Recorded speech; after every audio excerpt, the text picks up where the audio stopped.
Patriots, 30 points, not enough to win Sunday in Baltimore. I'm Kevin Dupont for Globe 10.0 here with Scott Thurston. And Scott, you know, for all their production, 30 points, they can do more, of course.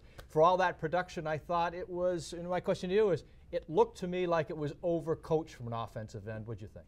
30 points should have been enough last night. Rarely do they lose when they score 30. Definitely overcoached. And I think Josh McDaniels, you know, last night he should have taken the second half off. Take the rest of the night off and let Tom Brady do his thing. That's when they moved the ball. When Brady was in no huddle, calling the shots, that's when they were effective.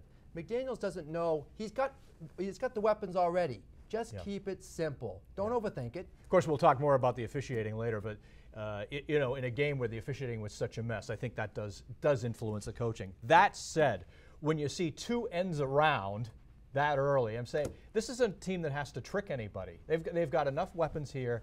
They don't have to play that game. That's typically symptomatic of a team that just doesn't have the guns. No, that's exactly right. Rob Gronkowski targeted only 3 times last night and 2 receptions. Too much Woodhead, too much Julian Edelman, who apparently he thinks is Steve Largent or somebody. You know, or the old Welker. Get back to what you do well. It's Wes Welker. Brandon Lloyd is a terrific receiver. You know, it's Gronk. And then you run the ball.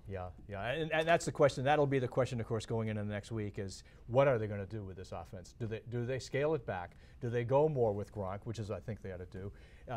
They'll get Branch more into it, I think. You know, a couple plays for him. Right. Brandon Lloyd, as much as I like him, and he's got pretty hands. Brandon Lloyd, get him away from the sideline. I mean, there's no deep ball involved here. No, and it seems they have trouble connecting deep when they've gone to it once or twice maybe. You know, their offense is the possession, you know, Brady, you know, short passes, the slants, that type of offense. You know, more Welker. More Welker, absolutely. And you know what? Less coaching. They've got time here to kind of retool, and I think what you're going to see is back to the short, strong, muscle passing game.